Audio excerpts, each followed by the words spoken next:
வளைவில் வளைக்கிறதுக்கு முன்னாடி நம்ம திரும்பி அந்த சைடு பார்த்துக்கிட்டு வளைச்சிடணும். அதாவது பஸ்ஸு கிஸ்ஸு வந்துருச்சுனாக்கா அவங்களுக்கு ஏற்ற மாதிரி நம்ம அட்ஜஸ்ட் பண்ணணும்ல. ரோடும் வேற சின்னதா இருக்கு, ரொம்ப குறுகல். அதனால பனிமூட்டம் வேற பனிமூட்டம் இருக்கு. லெஃப்ட் சைடுல என்ன இருக்குனாக்கா பள்ளம் வேற இருக்கு. காமிங்க பாருங்க. லெஃப்ட் சைடுல பள்ளம் இருக்கு, கல்லு இருக்கு, பள்ளம் ஒட்டி போறோம்னு சொல்லி இறங்கிட்டோம்னாக்கா வண்டி கீழே இறங்கிடும். பள்ளம் முன்னாடி சாஞ்சிரும் வண்டி. இங்க பாருங்க சைடுல ரைட்ல முன்னாடி காட்டுங்க. குரங்குகள் வனவிலங்குகளுக்கு உணவு அளிக்க வேண்டாம் அப்படின்னு போர்டு போட்டுக்கிறாங்க.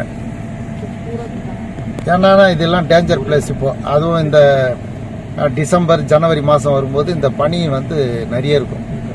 सर रिकॉर्डिंग में ना हुआ, पूरा रिकॉर्डिंग में पूरी पकड़ अच्छा रहा। हाँ वो अच्छा रहा।